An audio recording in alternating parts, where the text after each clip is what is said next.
Hey guys, we got a few questions of the review to answer, and thankfully, you have given us quite a few answers to work with here. What we'd like to do is take the answers from each question and copy them into a Word document to share and figure out what it is that we're going to read out of the answers. And since these have been piling up for a while, we ended up with a document 41 pages long, just made up entirely of answers, and wow, this was a lot to go through. And you guys made it so much fun. We laugh our butts off every time we go through your answers to the question of the review. It's always so hard to figure out what we're going to do. This time we're going to be covering the block of reviews that were the terrible tubes. And we're also tacking on the royal wedding from the Swan Princess block, because we haven't gotten around to doing that one yet. So just got away from us. We had some really good answers to that one, so we definitely don't want to miss it. Mm-hmm. All right, so what was the question with Swan Princess 10? Swan Princess 10, the royal wedding. The question of the review was, make it make sense. Write a brief but detailed backstory that would explain why Fang was so infatuated with Chen. Extra points for some kind of explanation as to why she acts so goofy and cartoonishly villainous within the backstory. Oh, that's a 10 right there! Yeah, it's very bad when you have to rely on the audience to make it make sense.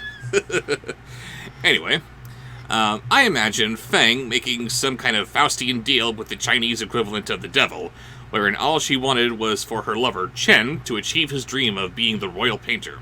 Her wish was granted, and the deal was sweetened by giving her otherworldly powers. He's soon hired by the Emperor, and as a bonus, the Emperor hires Fang to be his personal sorceress. In exchange for this turn in their fortunes, Chen's mind is completely wiped of all traces of Fang's memory, and Fang is cursed to turn into a nutball outside of official imperial matters. She's all business as far as being the sorceress is concerned, but any time she tries expressing herself and anything else, she just turns bonkers, incapable of trying to get Chen to remember his true feelings for her. Because after all, everything has a price. And my answer was, Chen and Fang were childhood friends. They grew up together. When it was discovered that Fang had magical talents, she was sent to the palace of the Emperor to be tutored by his sorcerer. She was devastated to be sent away from her family and her best friend. She eventually started talking to herself due to the overwhelming loneliness. And I lost my place. Oh, there it is. She created Chen as an imaginary friend, and as far as she was concerned, carried on with their friendship like nothing had changed. Oh. She eventually fell in love with his memory and imagined an entire life together. She created magical projections of their life, memories made, and even their children. One day, she sees a grown-up Chen at the palace, having been commissioned as an artist. Rather than allow her rich fantasy to be destroyed, she modified it. She convinced herself that Chen had been She convinces herself that Chen had been bewitched into forgetting her and their relationship, so she devises a plan to save him. I'm the hero! Woo. Rainy Rouge answers, in her magical studies, Fang found a recipe for a love potion. She spent several weeks trying to make the potion. Maybe she wants to love potion the prince so he'll marry her. But she can't get it right because she's not exactly the sharpest knife in the drawer, I'll say. She makes failed potion after failed potion, but it's not a complete loss because she likes the taste of those failed potions. Why not? Yum. One day, Chen comes to the palace to paint a portrait of the royals. On the same day, Fang makes a working love potion on accident while making herself a drink and drinks it. Fang doesn't notice that she's put a spell on herself and goes about her regular business in the palace, bumping into Chen before bumping into anyone else. Fang can't exactly pinpoint the reason why, but she's very infatuated with this young man. That tracks. She just roofies herself. That totally tracks for the personality that they gave her in the movie. Why not? Just accidentally roofies herself. Matt Sherlock says, this is a stretch, and it pulls from my own experience as an autistic person, but I think it's a good idea. And we agree. Fang is on the autism spectrum. Fang was magically gifted and joined a traveling troupe of entertainers, but had trouble relating to people. So she created a persona based on something she understood, theater. She adopted a campy, silly persona to help express her emotions because that is what she knew. Then she met the backdrop painter named Chin. She felt comfortable with him and could be herself. She goes to work for the Emperor and adopts a new, serious persona as a survival mechanism. Then Chin came back and she started reusing her original campy persona when she thought no one was watching, since it helped her process her complex emotions. Eventually, Chin falls in love with Mei Li instead of Fang, and Fang lashes out at Chin, turning him into a dragon. Poor thing. That's sad. So many of these made Fang like such a tragedy that's what happened, you know. That's why she... Which is so amazing that you guys could come up with these stories for this, woohoo, I'm the villain! Really, what do you do with that? Oh, that's what you can do with that. Oh, I see. That's heavy. Too bad Richard Rich wasn't using his thinking cap. I know, right? Ben the Somewhere Man says, if Fang had borderline personality disorder, that'd explain a lot. Her inordinate obsession with Chen, fear of losing him, wild mood swings, and changes in self-identity, etc. There's much more to the disorder, but it makes enough sense. Or he has a backup answer. Or she just might seem so cartoonishly silly when you compare her to all the bland Asian stereotypes around her. Looks aside, she wouldn't be too out of place next to Rogers and Uberta. Very, very good point. And we almost didn't include it because Rob was worried that it would be insulting to people who have borderline personality disorder. But speaking as a representative from that community, I can tell you that he's not far off. It can happen. And feel that way. And also, Ben does make a very good point comparing her to Rogers and Uberta because... Oh, yeah. Yeah. They are far goofier characters than they should be in this franchise. But... but Fang just looks especially so because they had to give all the dignity to the Chinese characters. We are actual human beings. I'm questionable!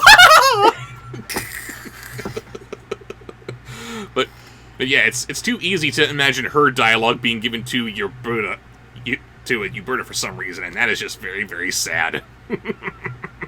The Queen, ladies and gentlemen, of Swan Princess Stan.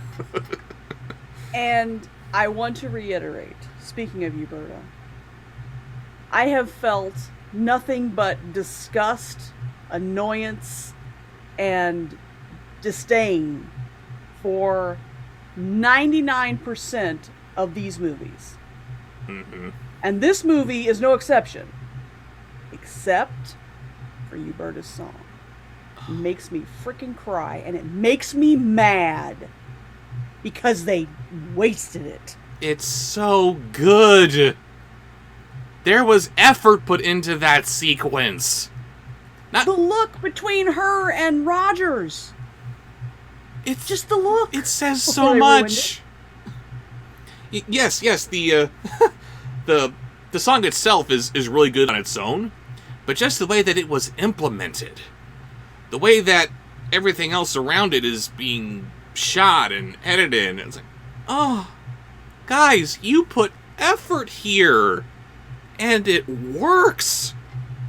Why is it so impossible to apply this kind of effort into everything else you're doing? Why did we have to get a pinball sequence with the animals?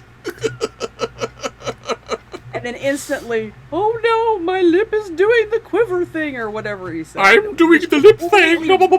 Yeah, doing the... Stop it! I tell Bob Show all the time when we're watching a non-review movie. During the emotional parts, don't interrupt. It ruins the moment. I'm getting better. There was so much room for improvement. I'm getting better. That's what matters. Cough, Beauty and the Beast, cough. Cough, that movie was terrible. Cough. Come at me, brah. I will later. Oh, yes, you will. And you won't even like it. Next. Is that a challenge? Reader of Fates. Reader of Fates says, Fang believes that Chen's artwork can connect the spirit world to the physical world. By marrying him, she hoped to be able to combine her magic with his art to command the ancestors to do her bidding and learn ancient spells that have been lost to time.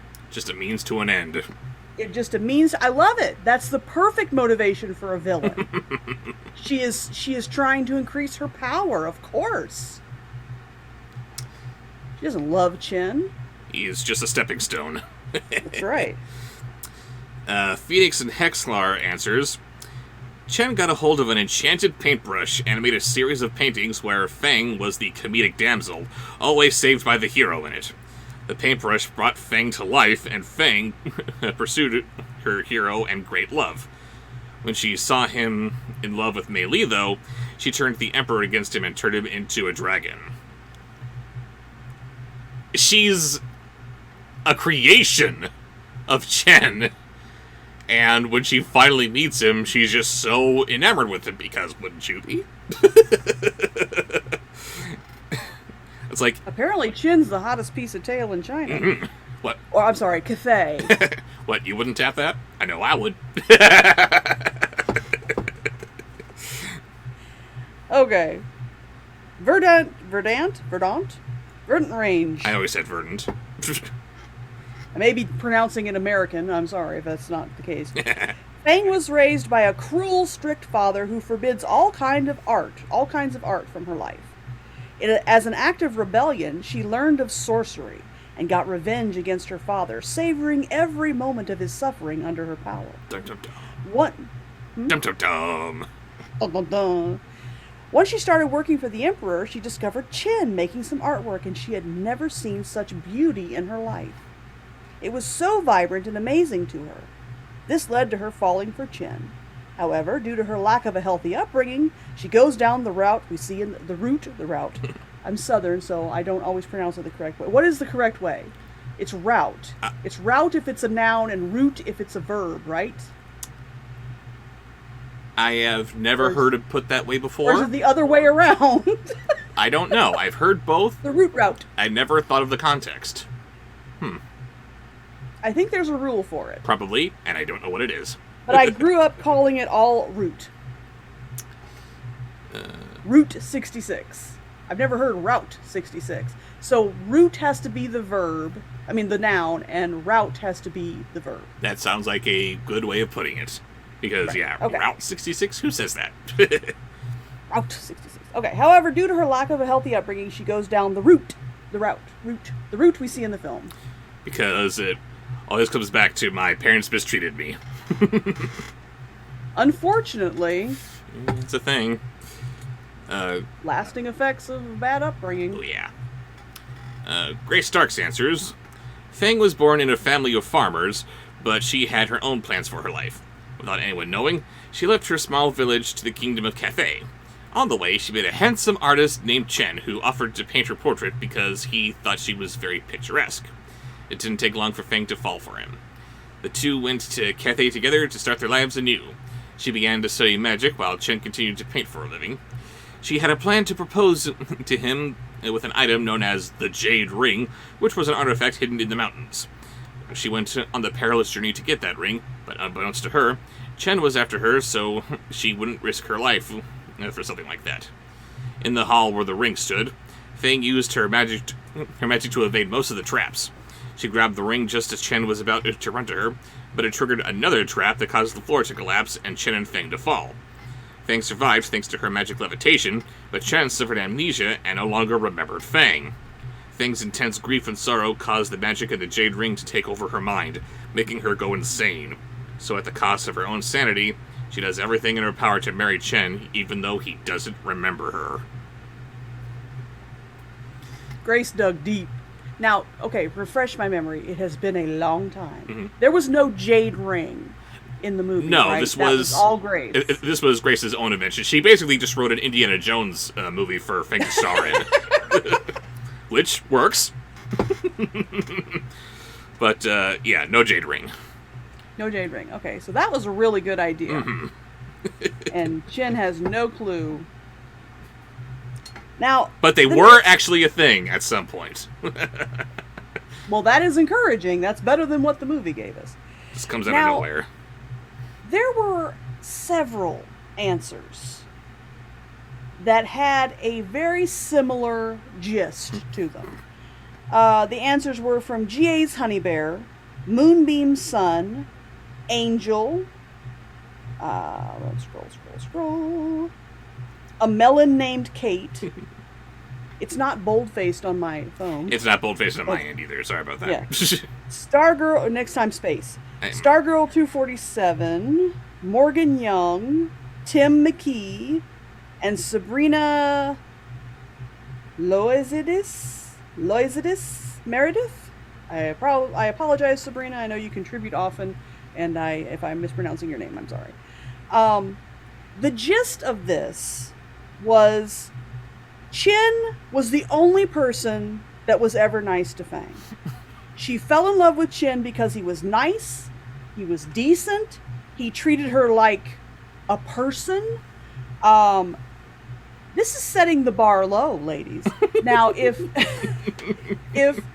you're looking at it as this must be her motivation because she's such a batshit insane character, then yeah, I can definitely see that. Please, please, please do not feel obligated to fall in love with the only person that's ever been nice to you ever. As a self-proclaimed nice guy, I would like to say that it's good that the ladies out there are trying to shift away from the bad boy thing.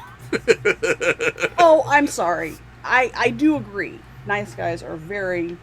it's my preference. But you do need a little more. All women, okay, not all women, that's generalizing. Majority of women say they want a nice guy. There is too much of that, yes. But they're attracted to people who treat them badly. They love it. Why? I blame your fathers. I really do. I mean, my dad treated me like the sun rose and set on my butt. What, it doesn't? Huh? What, it doesn't? It's all about how your fathers treated you when you were growing up, and it determines what you look for in a relationship. I truly believe that. So, but thank you for your answers, and it all made sense for this character in this movie and how little effort was put into it, but... but there's... Women are not niceness machines that you put coins in and you get relationships and other things, other goodies out of it. We're not vending machines. We're made for goodies. We deserve to be treated well. Absolutely. You know. So long as the ladies are treating the guys nicely too.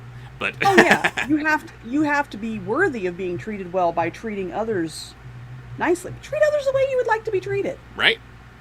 Seems simple Very enough. Simple. Anyway, just low bar, ladies, low bar. Let's raise that bar a little bit. Although there is one thing that I thought was interesting with all those answers. Are they thinking about Chen as a woman in ancient Chinese history at this point?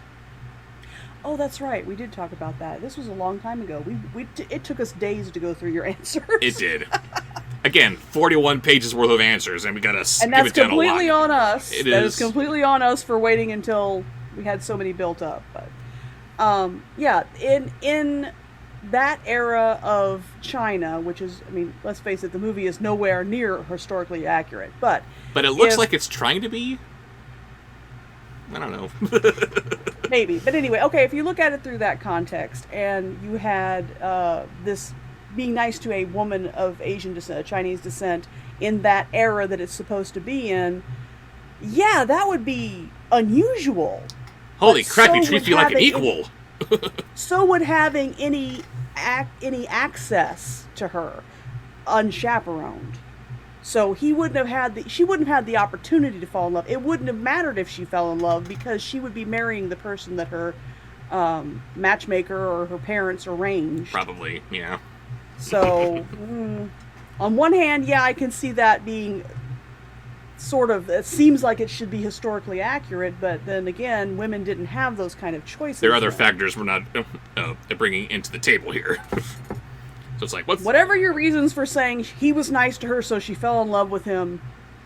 Let's just make sure that that's not the criteria you apply in your own personal life. Yes, how appropriate is this low bar? That's the question.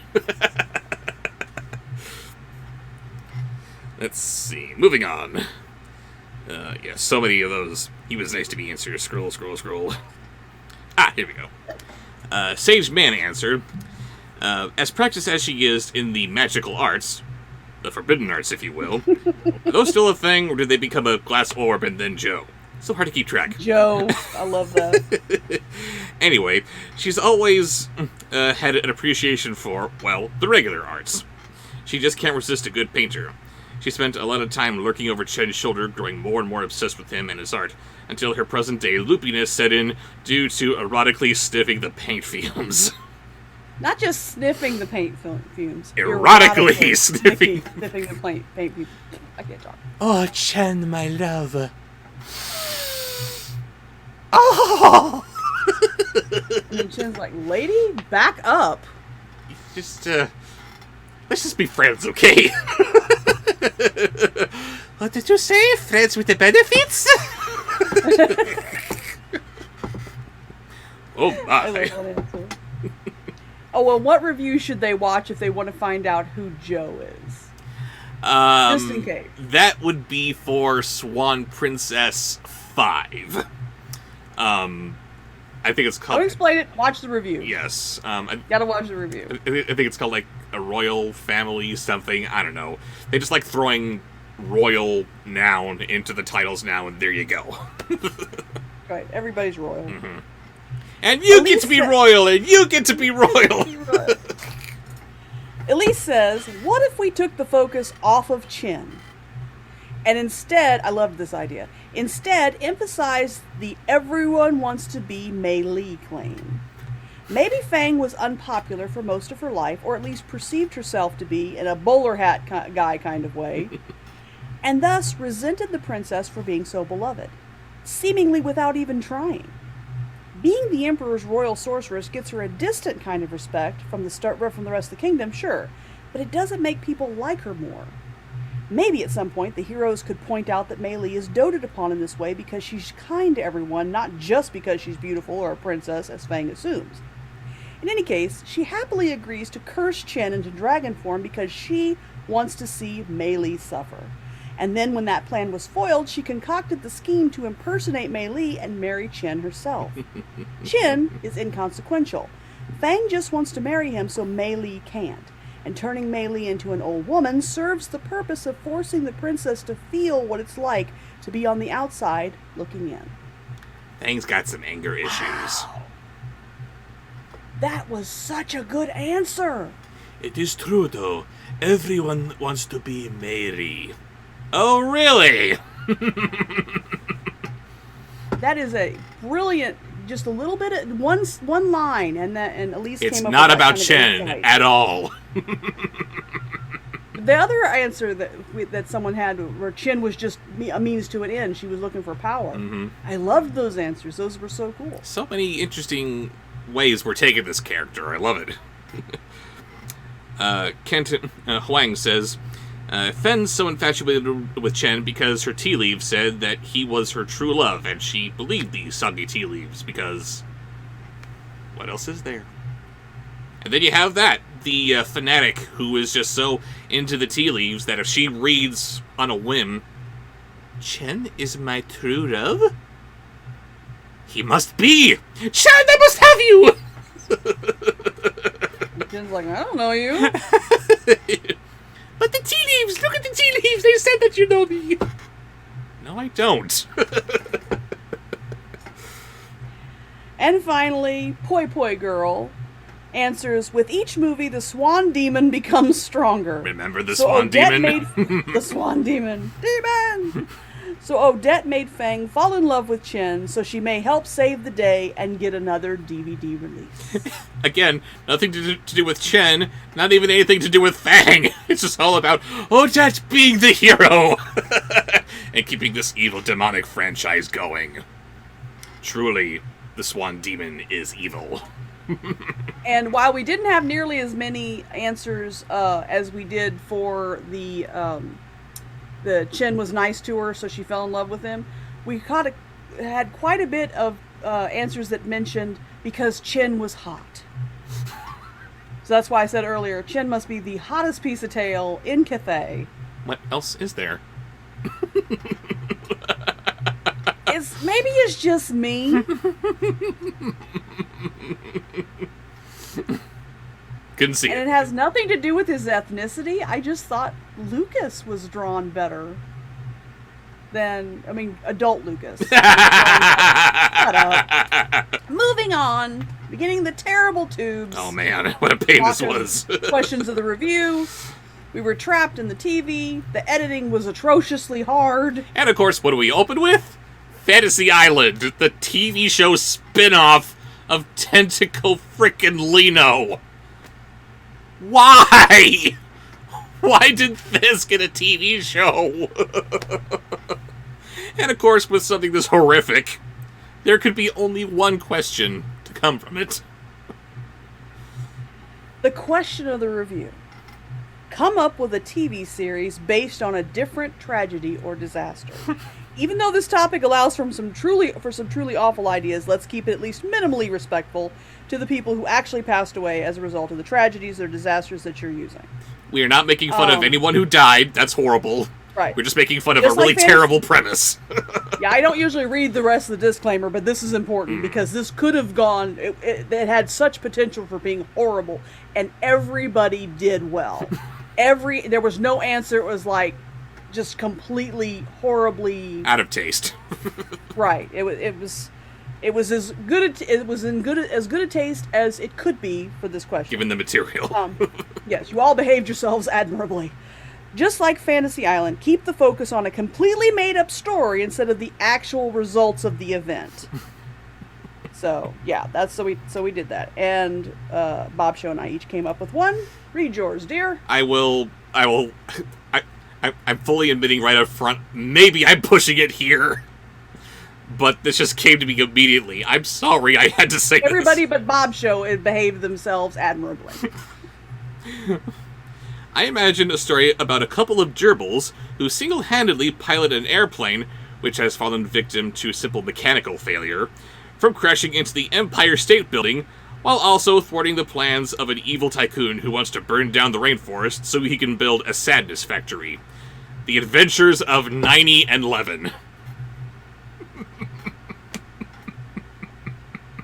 You did indeed push the boundaries of good taste, especially considering that we are recording this in September 2021, 20th anniversary of the events that led to the Adventures of 90 and 11. While we were beginning the gathering of our answers here, we were saying, if we finish this video beforehand, we are not releasing this on the 11th! I'm going to hell! Oh, here I am!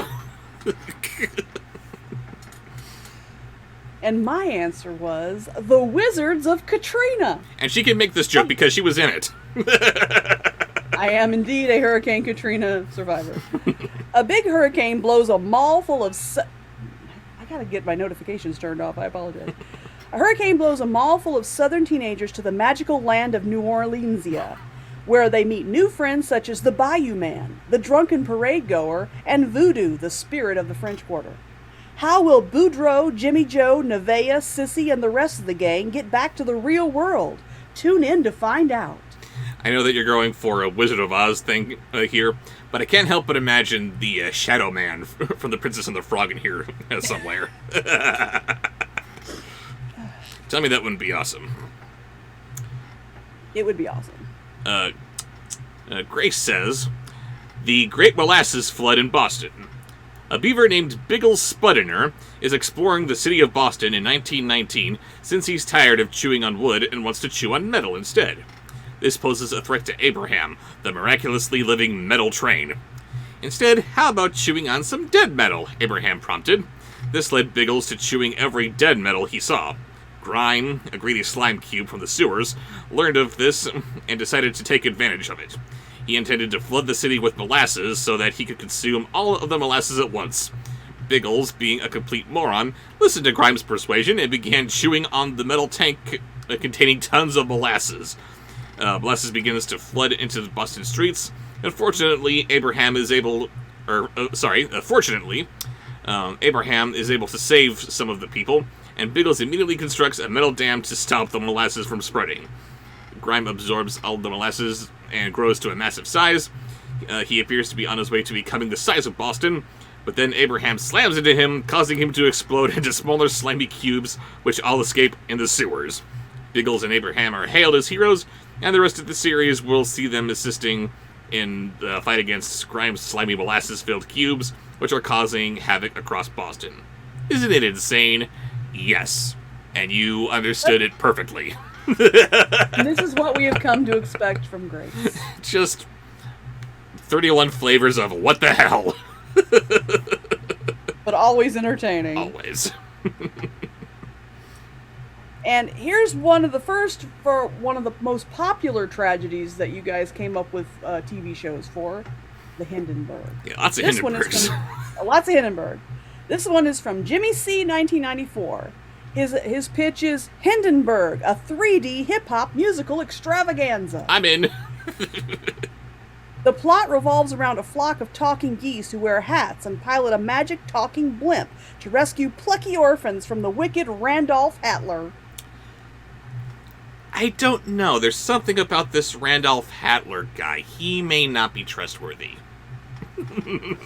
Plucky orphans. I love that.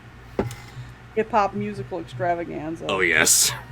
That is a case. Jimmy, you really did understand the assignment. That was beautiful. In what, the 1920s, 30s? When is this Hattler guy rising to power? Amelina94 says, how about Amazing Space Adventures of Apollo 1, where Gus, Ed, and Roger, with their pet monkey, Albert III, have fun exploring the galaxy, solving mysteries, meeting new alien friends, and they definitely didn't have an electrical fire spread quickly in the pure oxygen atmosphere of the cabin. And when we were going through this, yeah, that lovely idea gave me an idea. Before we get to your idea, though, I needed to point out here that this was a really good answer, not only because of it being as silly as it is, but because it also does a very good, but also very brief explanation of what this was. Everyone knows about the Hindenburg explosion, but I would wager not everyone knows about Apollo 1. I know I didn't, but, you're attacking on at the very end that they burned up quickly because their atmosphere was pure oxygen. Whoops. So, yes, ridiculous and educational. Good job. Just like Fantasy Island. Yes, that's educational. Right. So that gave me the idea of the Magic Challenger. Miss McCullough is a wacky teacher turned astronaut who teaches kids about math and science as she flies around the galaxy, and she could do that because she totally didn't blow up in front of millions of school children who were watching in their classrooms. It's very sad. Raven wanted to call it the Magic Spaceship. Was that it? That's a Magic Space Shuttle, because it was the Space Shuttle Challenger. Yes. In the same vein as the Magic School Bus. But Raven, no, I'm sorry. You have to call it the Magic Challenger. It's offensive, yes, but that's kind of the point, isn't it? Oh no, it is mocking the offensiveness of Fantasy Island and Tentacolino in general. The Titanic didn't sink. They're all fine. No one died. They all lived thanks to the dog-faced octopus, who may or may not sound like Mario. Go ahead and do it. It's me, Tentacolino! We have another answer here from Kent Wang. The super happy, glittery, shiny Chernobyl Fun Time Show! It's about a horribly mutated talking 2-year-old girl who is both bald and glowing radioactive green and half a body named Mary, a giant talking mutated disease-ridden rat, a literal pile of sentient talking nuclear waste, and PAL, the most advanced robot from the 80s that is extremely outdated now and is literally falling apart as they all live in the nuclear wasteland of Chernobyl and go on magical adventures to spread love and happiness. But they end up causing mass destruction and death, and they don't even realize that they're the cause of it. The super happy, glittery, shiny Chernobyl Fun Time show. Because that's what happened, right? It was all happy and glittery and stuff.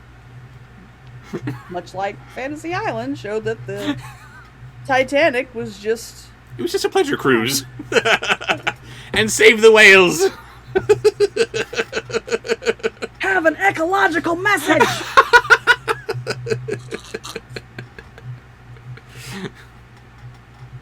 Megan Marchionda? Marchionda, I don't know. Marchionda? Megan, I'm sorry, I'm mispronouncing your name. We can't read. Megan's idea is the disappearance of the colony of Roanoke. As the colony is being set up, a strange portal opens and sucks in all the colonists. They find themselves in a strange new world of modern-day America. In order to keep a sense of home, they get jobs at historical reenactors to tell stories about the past and how they lived, while having to adjust to how the world has changed in 500 years. That works. Very cool. Magic Universe Forever says, what about a cartoon series set in World War II about a group of Jewish children escaping from a concentration camp and looking for a place to live, all while a pair of goofy SS agents try to catch them? This one was almost, But, yes, it's like a concentration camp isn't anything to worry about. It's just like a summer camp. That's not very fun, so they just want to go somewhere else. And, of course, it's too easy for me to imagine these agents who are following them being played by Joe Pesci and Daniel Stern. Shalom alone. You win. Shalom alone. Yes!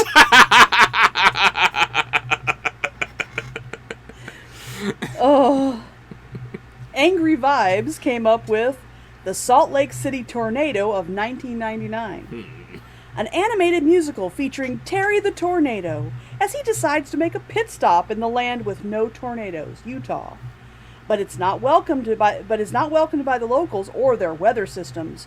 Tony the Thundercloud, Sandy the Snowstorm, and Sally the Sunbeam. He works super hard to be included, but just makes a big mess of things. He is finally changed into a little breeze by a benevolent weather fairy, and earns acceptance by cleaning up his mess. Saccharine music numbers abound, along with bootleg quality animation and has-been voice actors, of course. Of course. Yes. I love the sentient weather series systems, and the fact that the people of Utah are in Salt Lake City are interact with them. They're totally fine with talking clouds and sunbeams and such. Laura B. is continuing the Chernobyl theme with the Chernobyl critters. The animals of Chernobyl have it rough. 1 minute, all is totally fine and well. The next minute, boom! While the humans fled in terror, the animals were left behind. Instead of being hurt by the radiation, they acquired special powers. Like rabbits that can fly, birds that can breathe fire, cats that can lift buildings, that sort of stuff. And abilities like being able to speak with humans and even aliens. Most of the animals use their power for good, helping any human or animal in trouble, but one group of hedgehogs with sleeping venom in their spines wants to do nothing more than cause trouble and take over not just the world, but also the universe.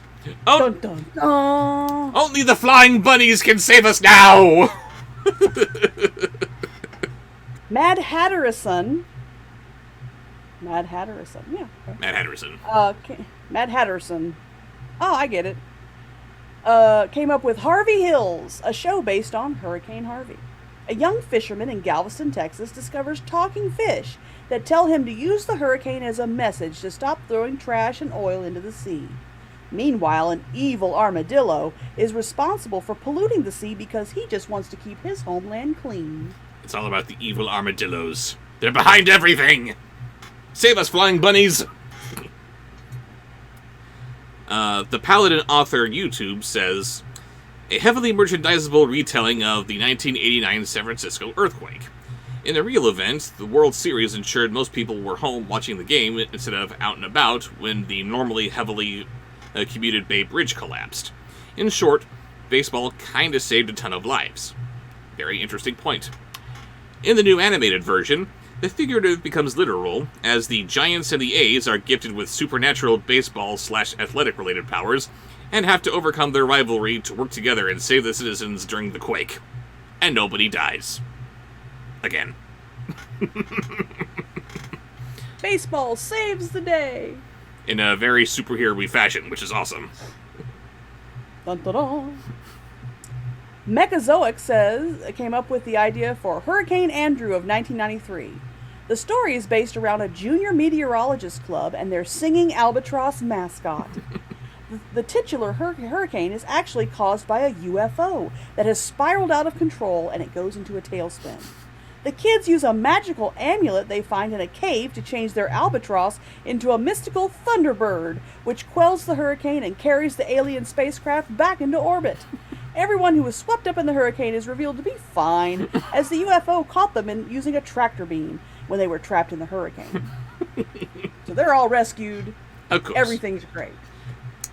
Because they were all trapped in some alien tractor beam. It wasn't a hurricane at all. I love it. Nope. Just a UFO in a tailspin. That one gaming guy says, introducing Vladimir and the incident. Vladimir is a Yeti from the future, tasked to find out and document what happened during the Chernobyl disaster to get an A on his human history course. He tags along with his best friends, Garkov the robot and Jeff the flower. There's Vladimir, Garkov, and Jeff. Jeff. They use Vladimir's time machine clue finder to figure out the scenario that he finds himself in. Oh, and some evil businessman wants to turn the land into a mall/parking lot/oil platform. Gotta cover all the evil businessman basics there. So tune in to PBS Kids for this kid-friendly adventure in Chernobyl. That was a popular, it was the Hindenburg. We ended up not including any of the answers, but there were quite a lot of Pompeii. Mm-hmm. And Chernobyl. Those were the three, because like people are like, we're far enough removed from that, we feel comfortable making a joke about it. But not very many people chose 9/11. I'm a bastard. Only the ones with no soul. I'm just kidding. I may not have a soul, but that's okay, because all that really matters is I make you laugh, and I'm good in the sack, right? What else is there? Exactly. And now we are moving on to the next part of the Terrible Tubes, which was very generic toy-based action cartoon that has a very bland title that nobody can remember. Of course, Power Players. I was going to say, I had the hardest time remembering what the name of the show was. It was so generic, like you said. So nothing. So, with the question of the review for Power Players was, what toy from your childhood do you think deserved a TV show? And Describe your concept for the show. Okay, yeah. And to which I answered, we need a show about cute, fluffy teddy bears. During the day, when all is right with the world, they're just stuffed animals, lying around doing nothing, as you'd expect. But at night, the world becomes a nightmarish hell realm, and the teddy bears battle horrific demons and monsters that seek to devour the children whom the bears have sworn to protect. They fight them in the closet, they fight them under the bed, maybe even fight them in the kids' own subconscious. Good night, bears. I love it. Epic! Now, yes. I would watch that show. Now, I know I was a weird kid, because I didn't actually play with toys. Not hardly any toys. Sometimes, but not usually. Yeah, nowadays, I was however. more of a reader. What's that? So nowadays, however. Behave. But there was one thing I loved to do. Collect rocks. I would find rocks that I thought were pretty. I mean, there was like, I wasn't out there with my little teeny pickaxe and finding gemstones and stuff. Just thought rocks I thought were pretty. and then pretend they came to life and had little families and communities. So my TV show concept would be the Rockapeeps, a community of living rocks who live in Quarrytown. They would have businesses, houses, schools, hospitals, etc. Their only problem would be humans, destroying their habitat and rocknapping their children to put on display in their own human houses and other human-caused shenanigans. The secrecy of their community would be top priority. Don't laugh. It's the best I could come up with. I had stayed up until 2 a.m. watching the Critical Role Campaign 2 finale before I made that answer, and my brain was oatmeal. Which leads into this other really good idea from Mark and Gooley, yes, who says, I really loved Slinky, but mine all quickly became seriously damaged and tangled. So every episode would have to end the adventures in a particular situation, comic, hero, horrific, whatever, a horrific situation with the Slinkies. Woo! With Slinky irreparably damaged. Oh. I think it would be selling out to have them magically restored at the end of each episode, but I suppose it could be a sentient Slinky version of Tudor Turtle. I'm not sure what kind of a selling point it is to have your product be damaged irreparably by the end of every single episode. That show's not going to sell many Slinkies, no. Probably not. And it reminded me of that MST3K episode. Because Slinkies are kind of like springs. Yes. When you're having a show about sentient springs, of course, it all goes back to Coily, the spring sprite. No springs! Speaking of, I gotta get this out there real quick. For those of you who are unfamiliar with the short A Case of Spring Fever, it revolves around a man who is attempting to fix a couch. And in his frustration, he says, "Doggone springs, I wish I never saw a single spring again for the rest of my life." And then Coily, the aforementioned spring sprite, appears to him and gives him his wish and completely removes all springs from existence.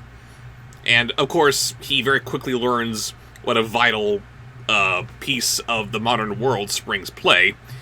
And everything is still as it is, except no springs. So everything's just falling apart, basically. Decidedly absent, also, from this new springless world is his wife. And I would love to see them actually acknowledge that in the short. Oh my. She was such a lovely lady, wasn't she? Too bad that she doesn't live in this world of no springs anymore. After all, what was her maiden name? I think it was Springsteen? No springs! That is awful. And it is awesome.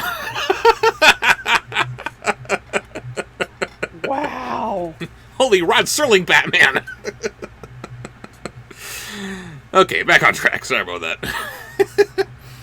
that. Grace Starks answers the question with, I don't know if anyone remembers these, but there were these electronic hermit crab toys called Shasha Pets, and you could change their shells with other cool sparkly shells. I like coolie sparkly. Oh dear. Cool sparkly shells that you'd have to buy separately. They used to be really popular at my old elementary school. In this TV show about Shasha Pets, there's a distant island where these fashion-obsessed hermit crabs live. Some aspiring fashion designer girl gets stranded on that island and begins to help design the hermit crab shells to be even more fashion-forward.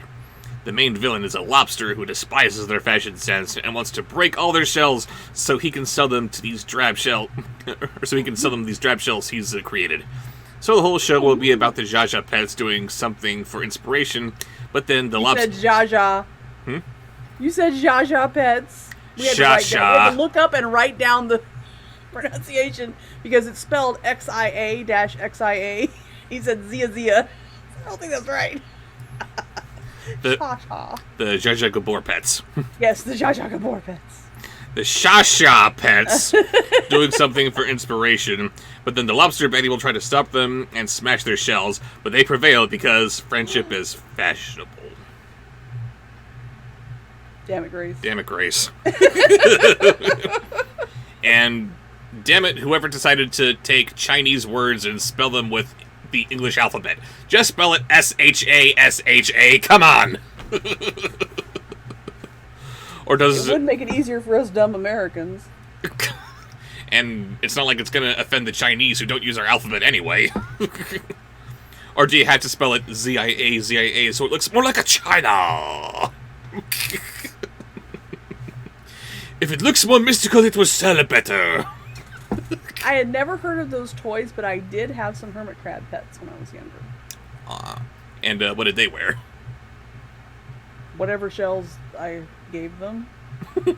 I lived, this is when I was living in Mississippi, so we would go to the souvenir shop and get little cute shells to put in there, but they never chose the cutest ones. They always kept with the ugliest plain ones. They did that just to piss you off. Yes. I had two of them, and inevitably, the smaller one would come out of his shell to find a new shell at the same time as the bigger one, and then he would take the one the bigger one had been wearing. Can y'all schedule this a little bit differently? I'll give you more options. They were siblings, and the younger one was just taking the hand-me-downs.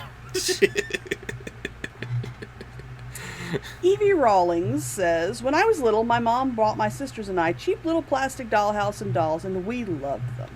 We would always play house, but with a little bit of an edge. The mom was an overdramatic basket case. The teenage girl was practically a psychopath. Like teenage girls are.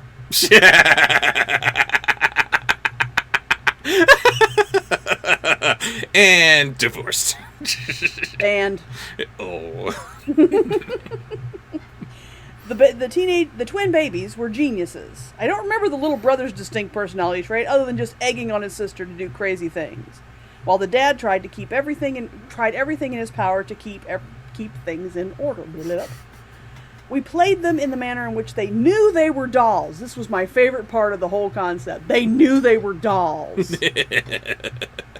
It's genius, and would react to situations like a doll, such as jumping off the roof of the dollhouse and being perfectly fine. Looking back, I think those characters in those situations would make for an entertaining cartoon. I agree. I'm suddenly thinking of a weird concept behind these dolls who are aware that they're dolls. We have the mom who is a borderline basket case. Does she question why that is? Is that because of her? Or is it because of her? I'm just imagining the mom always drinking pretend doll wine. Deeply in her cups. Just a bundle of anxiety and Pinot. And of course, she's always drinking from an empty a wine glass, right? She's always at it, but then somewhere down the line, she just decides that it's empty, which freaks her out. Oh, wow. Yeah, again, where's the crazy coming from? Is it coming from her, or is it coming from the child playing her? Evie, did you grow up to be a psychologist? It sounds like the little girl playing might. Yeah, that's what I'm saying. Evie and her sister were the ones playing with right. this way, so did they grow up to be psychologists? Psychology sisters. And someone in this mix had to. Got a combined answer here from Matt Sherlock and that one gaming guy.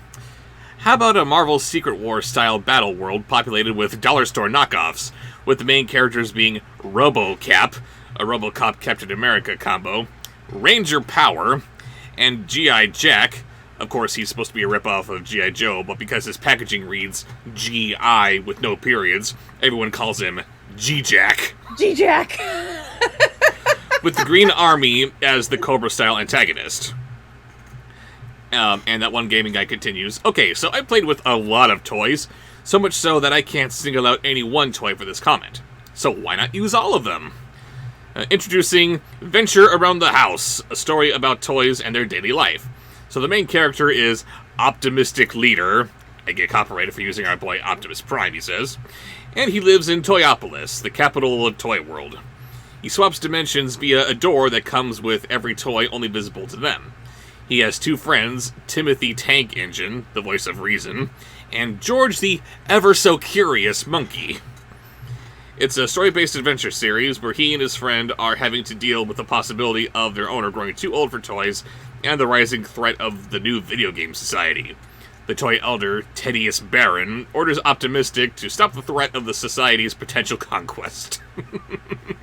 I love the names so much. Yes, there's Optimistic leader, Thaddeus Barron, and G-Jack. It's G.I. Jack, damn it! Don't worry, G-Jack will save us. Ah! An optimistic leader sounds very North Korean to me. I'm positive that somewhere in the infinite lines of Transformers knockoffs out there has to be an optimistic leader. And Ranger Power. Go, go, Ranger Power. No, it'd be Ranger Power Go-Go. Ranger Power Go, go. Exactly. Good job, guys. Kent Huang, and another one from Kent. He was really on a roll here. Mm-hmm. How about a cartoon based on the Cupcake Dolls from the early 90s? The concept is your typical kids show about friendship and working together, and the cupcakes are explained to be a type of fairy folk that turn into cupcakes when danger, like humans, is present. The cupcakes will only present themselves to children that have a problem that they can't solve themselves, and the cupcakes teach a lesson in the form of a cooking lesson with recipes that are simple and safe for kids to make. This is the other topic that the cartoon would teach the kids, that they are never too young to help out in the kitchen, whether it's stirring cookie dough or gathering ingredients. Which is a very good point. Never too early to teach kids that it's okay to help their parents every now and then. Suddenly having a weird thought here. When you're coming under threat by something, i.e. a big giant human person, is turning into a cupcake really the best thing to turn into? Well, I guess maybe a plastic cupcake would be okay. Maybe if it's a plastic cupcake. Oh no, I'm in danger! And of course, we wouldn't have to worry about copyright for this show, since they're already a knockoff of Strawberry Shortcake Dolls. They know what they are. They know what they are. And they're reveling in it. Mm-hmm. Cartoon Cat says, I had a toy called Betty Spaghetti. She was a rubbery doll with rubbery hair that you could style in different ways.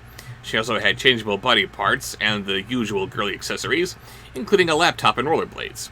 I'm thinking it might make for a good stop motion, like Gumby, or one of my favorite childhood shows, Bump of the Night. Bump of the Night was awesome. Maybe have Betty and her friends, and occasionally her little sister, on various adventures and situations where they learn to be flexible, both figuratively and literally. Sam Allah continues with the Betty Spaghetti thing. A comedy-driven slice-of-life type of show focusing on Betty Spaghetti and her friends.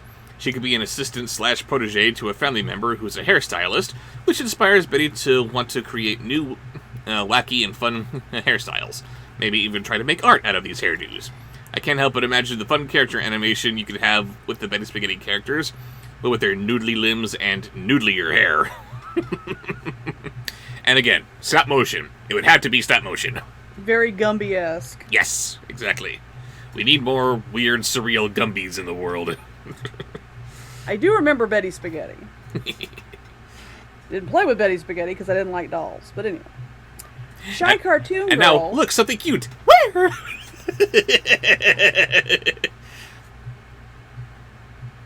Are you going to tell me you don't want a Hugga Bob show? That's different. Sure it is. It is because I say it is. Or Popple. It is different because I said it's different. Okay. Exactly. Go give Grogu a hug.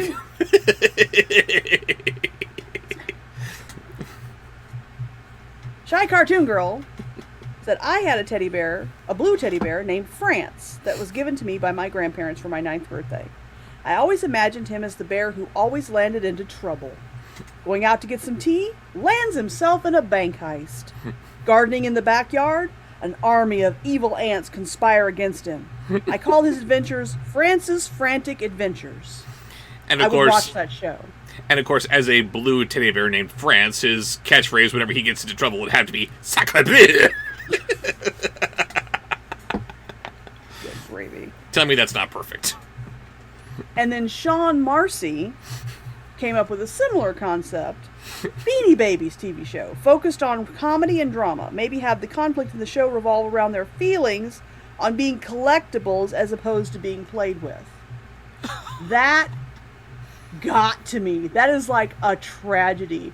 These sentient Beanie Babies think that they're going to belong to a child, and they're going to be loved and played with, and they're going to be cherished like toys and stuffed animals are supposed to be. And then only adults get them, and they put them in these plastic boxes and put them up on a shelf. Woody had to deal with that aspect in Toy Story 2, being a child's plaything versus being a collectible, and that was hard enough. But yeah, think about it. This was a toy that never got played with. They were just there for collecting. Nobody enjoyed them. Just looking at them. I guess they enjoy... And selling them. And selling them over and over again. And every time a Beanie Baby is given to a new buyer, they're thinking, this is going to be the one. They're finally going to play with us. So sad. Okay, somebody out there, make a Beanie Babies movie. That has to happen. All they want to do is be played with by children. But that never happened. And it's such a simple little toy. It's something that's just supposed to be cuddled. It's something soft and squishy that you're supposed to hug. And they get put in boxes and put on a shelf. There's no hugs for them. They get no Terrible. cuddles. Great job, Sean Marcy. Turning Beanie Babies into a drama. A tragic drama. A tragic drama. Tune in to watch. What were their names? Their names. Sadie Babies. Sadie Babies. Yes. Oh. Like a never-ending quest for love. Let's see. Magic Universe Forever said, when I was little, I collected dinosaur figurines.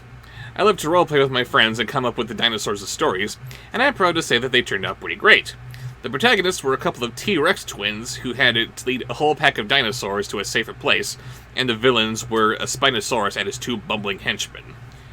What stuck out for me about this answer was that, one, the T-Rex twins are the protagonists, when we have so many movies and TV shows out there that feature T-Rexes as the villains, except for Jurassic Park, where the T-Rex saves the day at the end somehow. Not sure how that's always a thing, but there you go. And they're leading... And it was epic. Yes, not complaining about it, but just saying, just weird how that always happens. And also, how it says that they lead a pack of dinosaurs. Not fellow Rexes, but dinosaurs. Which suggests something a bit more diverse, like the cast of Land Before Time. Somehow, these Rex twins are like embodying the title of king that their name suggests, and the other dinosaurs are totally following them, and they're fine with that. Like, wow. And not eating them. Not eating them. Of course, the T-Rex has got to eat something, but no one from their pack, obviously. That I think is just very interesting, how they decided to make the Rexes the good guys, for once. Yes, we love movies like that, unless it's called Maleficent. Spoiler alert, shut up. Spoiler alert, shut up. I love it. Anyway. Sarah Sims says, even though it's one of those toys that I never used, how about the Easy Bake Oven? Picture this. A family-owned restaurant/bakery is in danger of going out of business. One day, the owner's kid finds an old oven that belonged to their grandmother, and it's still in good condition, just a little dusty. When they test it out, they discover, surprise, surprise, it's magic. Zonji. I know.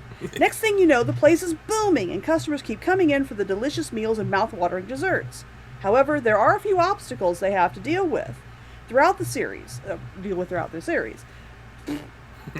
Not only is there a rival diner across the street that wants to know their secret, but there's also a mysterious warlock who seems fixated on the oven. You could probably call it Mystic Cafe or something like that. We don't pick favorites. We love all the answers, especially the ones that we choose to talk about. But there's two in this video that I'm going to say win the question. And this is one of them. She came up with a toy that no one would think to have a TV show about. And that is a great TV show. I would watch that. And if I had little kids, I would have them watch that, you know? It's funny that why this answer is so good is because it's not something that you think that you can make a TV show out of. Mm-hmm. But then we must remember that we live in a world where a Rubik's Cube TV show exists. It does? Oh yeah. They somehow turned the Rubik's Cube into this little E.T.-like creature. But I've never heard of this TV show. It was a very obscure cartoon from the 80s. Oh. But we don't talk about that. We don't talk about that. Some weird shit went down in the 80s. Exactly. But this is how you take a toy with no personality, no story to it, and you give it a TV show and do it right. Build the story around it, not make it come to life or some crap like that. I don't know. I loved this concept. Brilliant job. Very good. And speaking of brilliant jobs, it's time to move on to Pup Academy, because we all know how brilliant that show was. Anti-cat bastards. The question of the review for Pup Academy was, what other classes do you think might go into a kitten academy that actually teaches something instead of just playing up the stereotype that cats are lazy? And my answer to that was how to look menacing while cross-eyed. No! I am the villain. Fear me. And the femme fatale. Fear her and also kind of want her at the same time. Yes, femme fatale too. Why did they pick a cross-eyed cat for that? I am sexy. You want me, don't you? No, my real answer to this one was therapeutic purring. People talk about how a cat's purring has some kind of healing properties to it. I imagine Corazon going into Kitten Academy and mentioning that he has a headache, which Headmistress Derpy Cat uses to demonstrate the power of purring. She brings him up to the front of the class, gives him a little purring nuzzle, and then the headache just floats away. Maybe cats aren't so bad after all? And they aren't.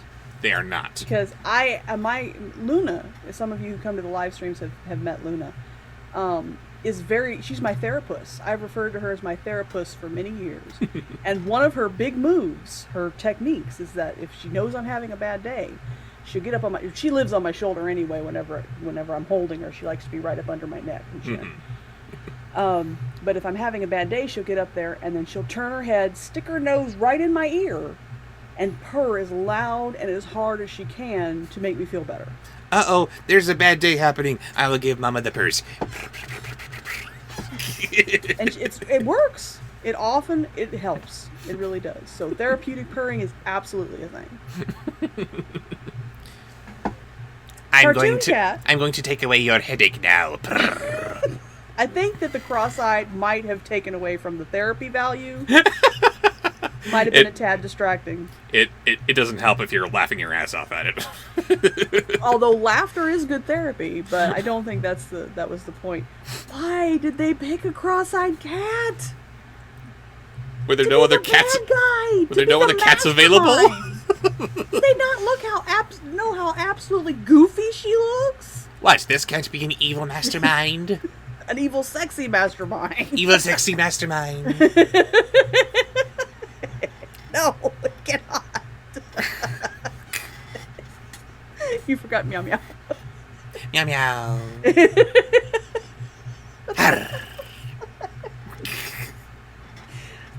wrong. Cartoon Cat's answer was, what about a class in knowing when your humans need comfort? Again, my therapist. My old cat, Holly, rest in peace, always seemed to know when life got to me. She would rub up against me and encourage many needed pets and cuddles. Sorry if it's lame, but it's what I got. It is absolutely not lame. No. No. I often say that when I was in a very bad situation where I actually met my cats when they were kittens, and I rescued them, they rescued me. Absolutely. They saved me. That's one of my favorite bumper stickers, seeing as I'm out driving. A little paw print saying, "Who saved whom?"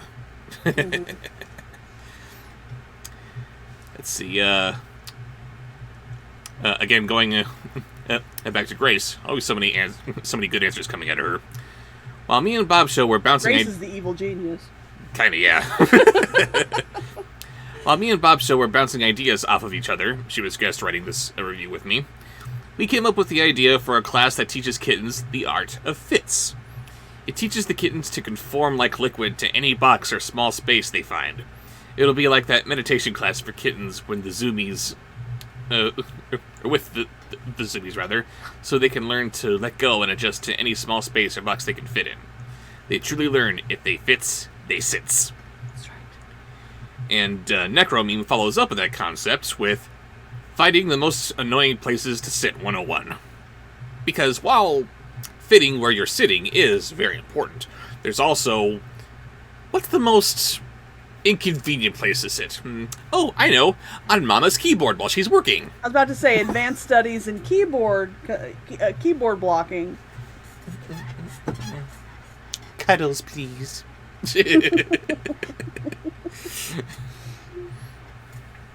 Theropod Hunter says, I would say a Kitten Academy would be themed on slapstick comedy, where they are taught all the basics and then challenged to make their own performances, bonus points for looking cute as they do that. Luna gets the crazy eyes. I like to call it crazy eyes, where she's all pupil. Her pupils are dilated, and then you know she's not going to cuddle. She's not going to calm down. She gets the zoomies. She runs around. She attacks her siblings. She climbs all over you. Again, going back to the streams where some of you have attended, you've seen it. And she has a lot to say during those times. She's very chatty. Mm-hmm. And it has to be a concentrated effort. It has to be a routine that she's worked out. And I guess there has to be a class that teaches that. Because you can't just make it up as you go. Refines their natural abilities. That's what the class would do. It would refine their natural penchant for chaos. Are you better at climbing? Are you better at yowling? Let's harness that energy into something truly wacky. Yes. There were... because people are recognizing cats as the little hunters that they're supposed to be, we had quite a few people answering that hunting classes would have to be a very popular choice in the Kitten Academy. Because, you know, cats gotta earn their keep, right? Oh, look, I have decided that I'm going to contribute to the household by finding a mouse and plopping it in your shoes. You're welcome. I was fortunate enough to meet my cat's parents. And, not my cat, but they were allowed to go outside until I got them and, got them away from that, because I don't believe in letting cats go outside. But too many scary things out there. Yes. Their mother was a very good hunter. And we have had at different times, we had a vole brought in for the kittens to murder, a snake, which was a very funny story because my oldest and I hopped up on the counter, and because my son was there, we figured that because he was a boy, this freaked out, he would be the one to have to take the snake out, and he was like 5. Like, not touching it! But because he was the only dude in the house, we said he had to do it. So then we waited for somebody else to get home. And I'm constantly trying to rescue spiders from my cats. Because it's bad luck to kill a spider in your house. there is no loophole for if your cat kills it, it's okay. No. Bad luck to kill spiders in the house. I'm like, stay up in the corner, little spider. You don't want to come down here. They're murderers. But spiders are so tasty. No. And juicy. No.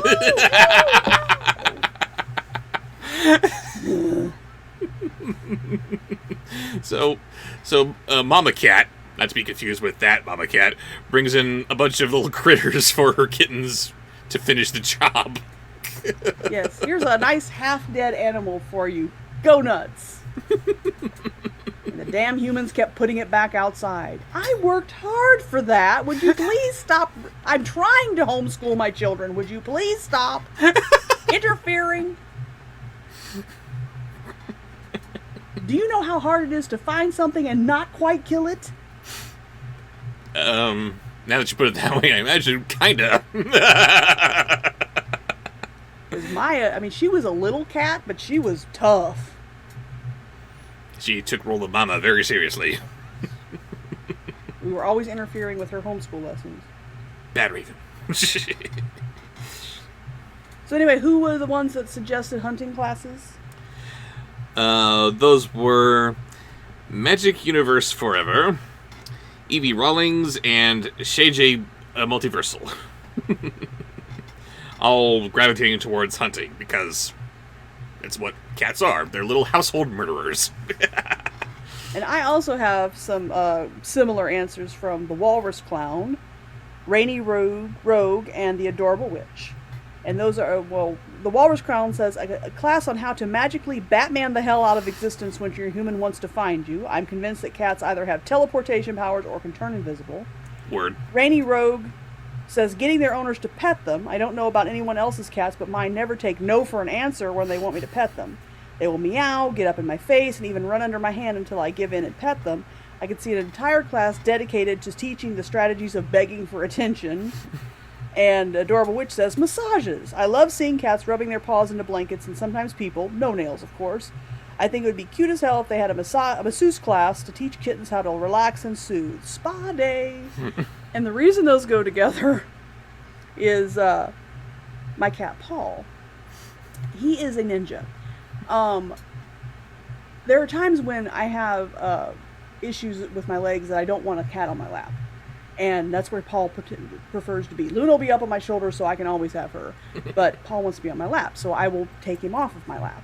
And then the next thing I know, he's back in my lap, curled up, sound asleep, and I didn't even know when he got in there. And I've actually caught him doing this. He stealths into my lap. He'll like put one foot on my leg and look around and see if I notice, and then he'll slowly... It just kind of morphs into my lap, and all of a sudden he's there. He's like, well, I'm here now. You're not going to throw me off, are you? Shows that you know. So I am also convinced that there are teleportation powers. Totally. They have honed it over the centuries. I don't remember why we put the massages with that, though. Because you also have the flip side of that. You have cats who are teleporting away because they suddenly don't want attention. But then you have the cats who are demanding attention, not taking no for an answer, and also, oh, don't you want to pet me so I can pet you back? My cats do not know the art of not using their nails when they do that. I have healing boo-boos on my arm from... Oh. They're very loving sadists. Yes. Happy little murderers with murder mitts. Yes. One class that is brought to us by my arch rival, Sean Bateman, is the normal classes. It's the class that kittens take to be the world's cutest kitten. Which is important, because some cats are just naturally adorable, i.e. my sweet little Gwen, with her big eyes and her little frowny face with her painted smile into her fur. Sometimes I just worry that I'm not cute enough. I don't think that Rob loves me. Rob? Could I have some cuddles, please, if that's okay? I know you're busy and I don't want to interrupt you, but... Oh, come here, you cute little thing. Yay! me. Yeah, I'm convinced that his cat Gwen was not a real cat. She was a fairy. Because how many cats do you know hesitate to ask for attention? Usually they're right up in your face, pet me! And they don't care, but not Gwen. Tell them what Gwen would do. She was very, very polite whenever she wanted attention. Whenever I'm sitting at my desk working on homework for one of my college classes or working on my latest video, she would just kind of saunter up beside me and raise a paw up to get my attention, but not quite touching me. I think the thought process is maybe if I just look like I'm trying to get his attention, then maybe he'll catch me in his peripheral vision. But I won't actually disturb him. I don't want to disturb him because I know that he's busy. As opposed to FIFA. Hey, pet me. Yeah, that's right, you love it. They were so different, but so adorable. Yes, she didn't need cute classes. But there's always one who always needs a little extra bit of help. I.e., tartar sauce. Also known as Grumpy Cat. What? I'm cute? I don't need no cute class. What is this? Meow meow.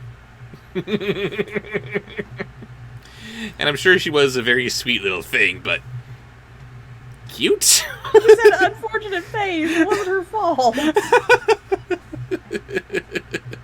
Cat dwarfism is weird. But I mean, look at Bub. Little Bub. I don't think she was really a cat. She was an alien. Do I need a cute classes? I can't tell. Am I cute? I don't think I'm cute. Uh-oh, mealtime. Oh God, she's so messy when she ate. we miss little Bub and tartar sauce. Yeah. So many of our favorites have passed away recently. Yeah, sadness. Sadness. Anyway, moving on. Victoria says they need classes in Meows 101, teaching kittens good verbal communication with their humans, including commanding meows, greeting meows, constructive criticism meows, conversational meows, and emergency meows. And along those lines, Ryabin says so. How to make your human obey you with minimal effort. So yes, you do need to know how to meow properly. My son's cat, the one that had to have all of her teeth removed because she had feline stomatitis, who is living her best life now with no pain, but her favorite activity is bossing my son around, meowing at him because she has to have medicine twice a day, so she insists at the time, 10 o'clock, 10 a.m., 10 p.m. She just meows at him, and she also likes to sit outside of his room when his door's closed and fuss at him because she's not in the room, and then when he opens the door, she wants him to carry her into the room because, you know, that little distance is too much once you've locked her out of her room. Even for a female cat, she is quite the queen. With her enormous side blip. Side Because blip? when you have no teeth, you can do all the blip. Constantly has her tongue hanging like all the way out of her side of her mouth, and she's just happy that way. She's fine. I was well aware of the blep, but the side blep, that's new to me. No teeth, no problem. She's adorable. I'm derpy. Zoo Emperor says, I think they would get a stealth night class. Many cats are partially nocturnal and would gladly have a night school, so I can see Corazon learning about nighttime and how it's not so bad. He would also learn about how stealthy cats can be and learn how to wait for the right moment to take action. It is very true that cats, on the one hand, are very impatient creatures. Hey, I want love. Give me love now. Or, they're some of the most patient creatures ever. And night school can teach them that. I'm imagining a Corazon with a little class of cats late one night, sitting out in the neighborhood somewhere, and Corazon has no idea what they're waiting for, but Patience, young pup. You will see. The professor has got a plan. All will be revealed. Patience. Look around. You'll see many lights in the houses are turned off. But we must wait until they're all out. But what's going to happen next? That one's out. And sometime later, while Corazon's still itching for something to happen, what's going to happen? The final house has gone dark. Take a moment to reflect. We are going to revel in this moment before we see what is going to happen. And finally, now it can. Meow!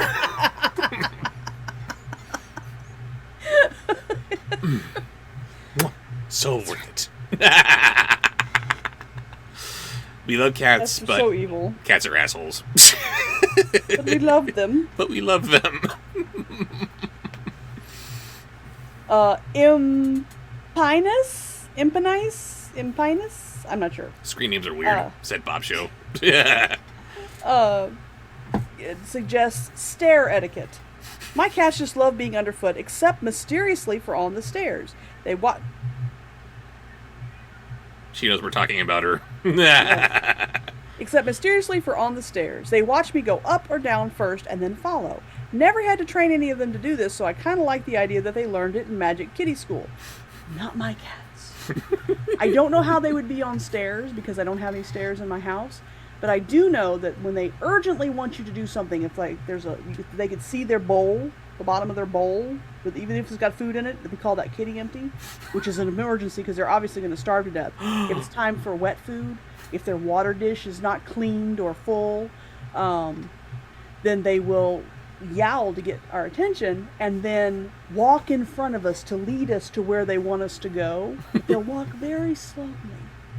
Just to make sure that they don't lose you. Right. And in the best circumstances, they may flop down in front of you while you're walking and look cute. Like, that's counterproductive. Do you not want me to do what you wanted me to do a minute ago? You're going to kill me by making me trip. I'm constantly like booting them in the back of the leg with my foot because I'm trying to take a whole step. They're meandering in front of me. I thought that making you trip would be the best way to do it. What? And I have heard of other cats who do run under people's feet when they're on the stairs. So, in Pinus, you have very, very unusual cats that I hope you cherish because they don't want to kill you, at least not that way. They come from the same fairy clan as Gwen did. That's true. And as I mentioned, there were two answers that I really felt like won the internet, won the whole question, and Rob has the one for this one. Yes, this next winning answer comes from Nickel the Wise. Oh, come on, he says. There's plenty of non-lazy classes and electives out there. Inexplicable zoomies, inexplicable bipedal walking, the art of butt-waggling and tackling, slappies, and perhaps seminars on the pros and cons of the nip, as opposed to those awful cat cereals from the 40s. Catnip, the devil's broccoli! I love that so much. Butt waggling and tackling and catnip, the devil's broccoli. Nickel the Wise, you win the question. You don't pick favorites. Now we don't pick winners, but there's a couple of times you just have to call it a spade a spade. Now I legitimately want to see a parody of Reefer Madness, except all about the dangers of catnip and how the cats must avoid him at all costs. Put that on the list. You got to make that. Yes. Reefer Madness for cats. Yes, Reefer Madness for cats. Catnip Madness. Now we are moving on to I believe the final, final segment in this block of reviews. The final installment of the Terrible Tubes. Yes. Muppets Now, which will hopefully be resonated to Muppets Then very, very soon. Oh. Muppets, it should have been good. Disney, come on. Do better, please. The question of the review for Muppets Now was, what theme /storyline/segment for an episode of Muppets Now would you create? It should honor the original show instead of being a wild deviation from the standard, like the show, like Muppets Now. You can use existing Muppet characters or create your own. Just don't try to reinvent the wheel here. We don't need it. Right. I answered, Joe the Legal Weasel, obviously a metaphor for studio interference, pairs the Swedish chef with a well-trained, more conventional sous chef in order to add some legitimacy to his segment.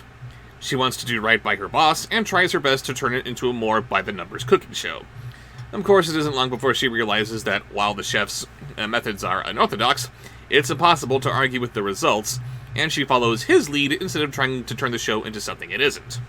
And as a bonus, maybe she could get her own little segment at the end, where she demonstrates how the audience can make something similar to what the Swedish chef just made, but with less of a chance of it coming to life.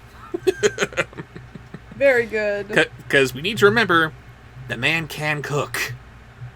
He can cook so well that he can bake a cake that somehow knows Japanese. He can't cook, but you can't deny the results. That's the thing.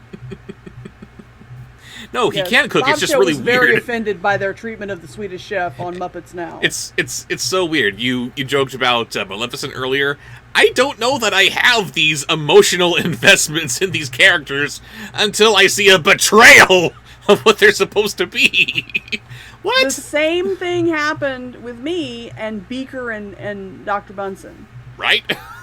So here's my answer, because I was really offended. Mm-hmm. My episode of Muppets Now would revolve around Dr. Bunsen Honeydew and Beaker. During the Muppet Labs segment, Dr. Bunsen accidentally... That's the key word here. Accidentally is the key. Destroys Beaker's teddy bear. Beaker is, of course, devastated. The entire episode revolves around Dr. Bunsen trying to fix the teddy bear while avoiding Beaker because he feels so guilty. In the Bear on Patrol segment, Patrol Bear, Fozzie, tries to solve the crime of what happened to the teddy bear, while Dr. Bunsen repeatedly tries to confess to the crime.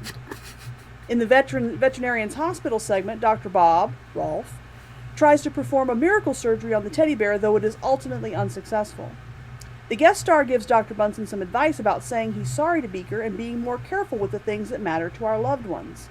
Finally, in a return to Muppet Labs, Dr. Bunsen tells Beaker how sorry he is for destroying his teddy bear, and ultimately tells Beaker that he is his best friend in the world. They go in for a big hug, and Beaker accidentally triggers an experimental piece of time travel technology that reverses time, giving Dr. Bunsen the opportunity to save it from ever being destroyed. I love that.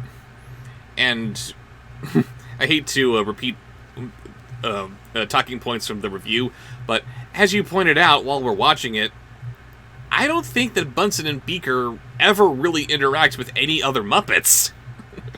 They are all that they have in the world.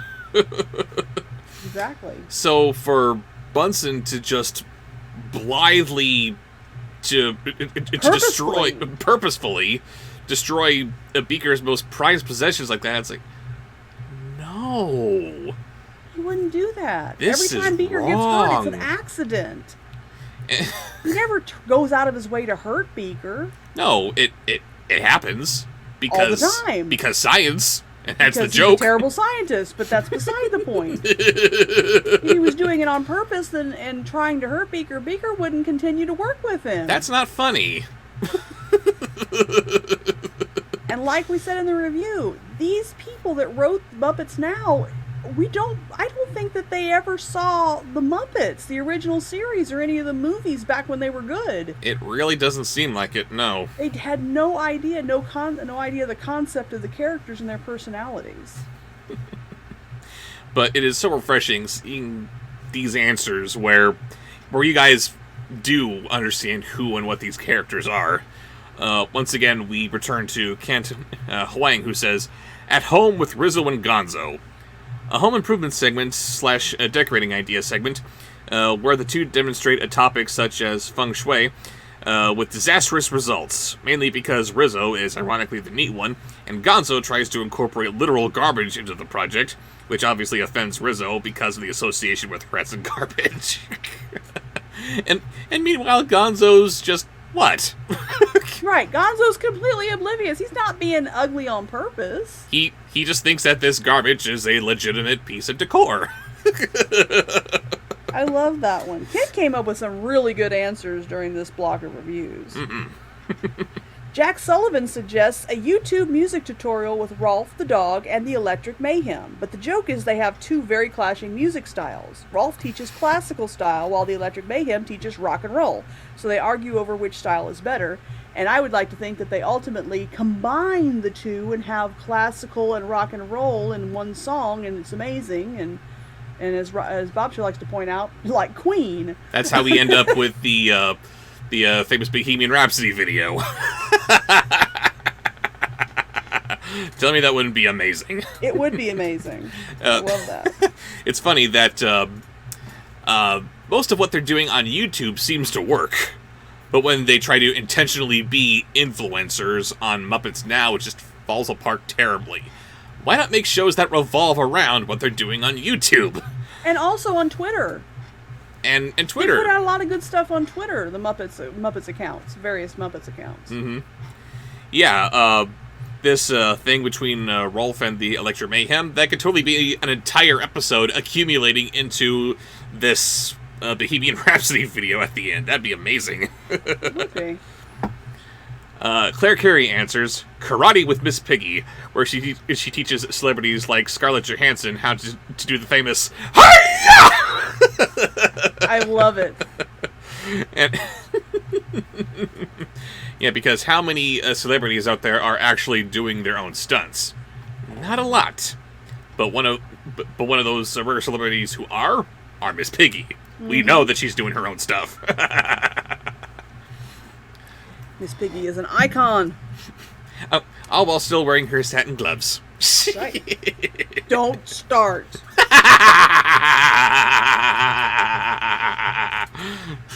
Focus. Focus on how stupid that movie is? Can't do. Shut up.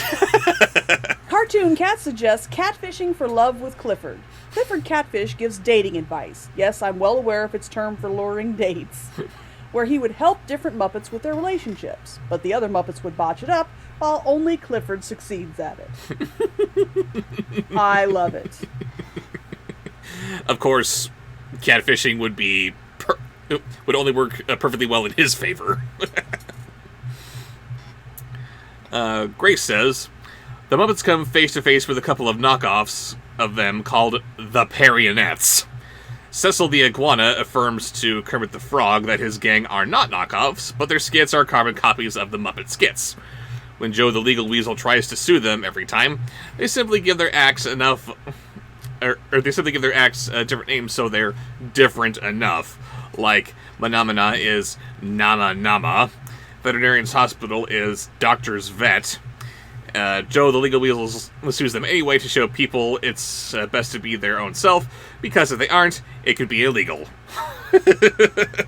and that is how you incorporate Joe the Legal Weasel into an actual character, as opposed to what they ended up doing with him in the show itself.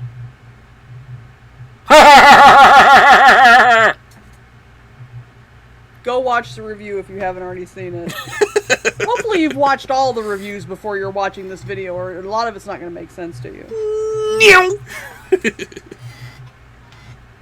Landon Sattini suggests, Kermit hosts Where Are They Now?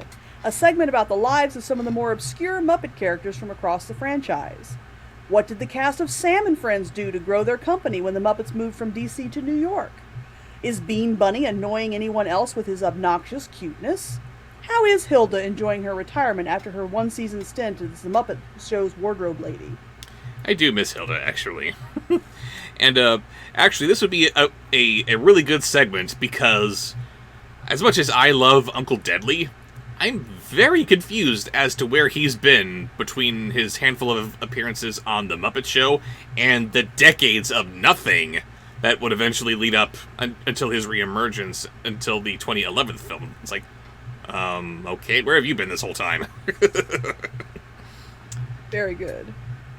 Chess Former says, Gonzo tries to entertain us with his own style of YouTube poops, which he believes to be works of art, but the rest of the cast wouldn't get it.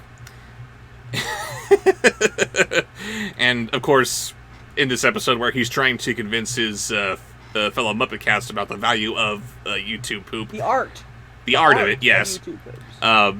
They just don't see what he sees, and he's feeling all sad because nobody understands him. And then at the end, he sings a song about how sad and alone he is, and making a callback to the original Muppet Show. He's then visited by the ghost of Madeline Kahn, who cheers him up. Oh my god. And he's the only one that can see her. But that's okay. But that's enough. Because he's not alone, because she liked him. She appreciated him. And she died. So, that was so sad. I mean, we just went way off the deep end on that answer. The answer was great by itself. Yeah. But we added all kinds of, like I said, the ghost of Madeline Kahn. Because, I'm sorry, new Disney people who have no idea how to write the Muppets are hard. It's supposed to be funny, it's supposed to be silly, but there's it's supposed to be irreverent. It's supposed to be, you're supposed to care about these characters. Mm-hmm. On the one moment, they're making you laugh your ass off. The very next, why? It's not easy being green. Oh my god. There was none of that kind of emotional gravitas in Muppets Now. Not at all. That's what happens when you try to make the Muppets socially relevant. They're always they're timeless. Let them be timeless. Stop trying to update them. Keep them old. Keep them cheesy. Let them do their own thing. Leave them alone. It'll work. Valerie Sparks suggests Muppet adaptations of classic stories and fairy tales. And when we were talking about we were talking about which ones we were going to discuss, it occurred to me, Disney owns the Muppets now. Yes, they do. Stop with all these goofy-ass live-action remakes, not counting Beauty and the Beast, and remake the cartoon, the classic Disney cartoons, with Muppets! That's genius! They already did their own version of A Christmas Carol with Mickey and the rest of the classic Disney canon, but just because they did that, there's no reason why Muppets Christmas Carol couldn't exist. They already did their own version of Treasure Island, and they would do Treasure Island again as an animated sci-fi epic, but there's no reason why Muppet Treasure Island couldn't exist because of those. If you guys are so desperate to make these movies again and milk them for all it's worth, do them with the Muppets! That'd be amazing!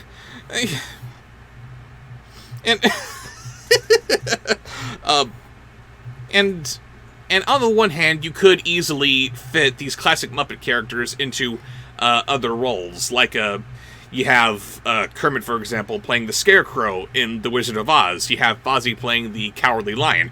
You could do it that way.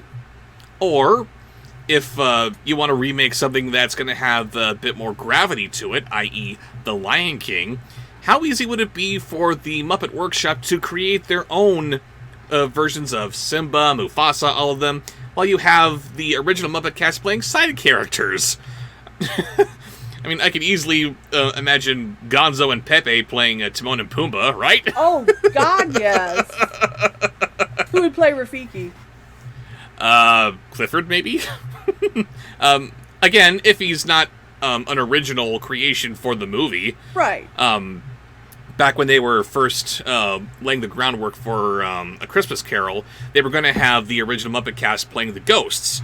That ended up not happening, but for a while there, they were going to have Gonzo playing the Ghost of Christmas Yet to Come, where you wouldn't see him in this shroud that he's wearing, but you would see his nose coming out of the empty hole in his hood, which would be funny, but not really appropriate. The way they did it ultimately was better. Yes, the Ghost of Christmas Present is supposed to be scary. He needed to be his own thing. Yeah. You said the Ghost of Christmas Present.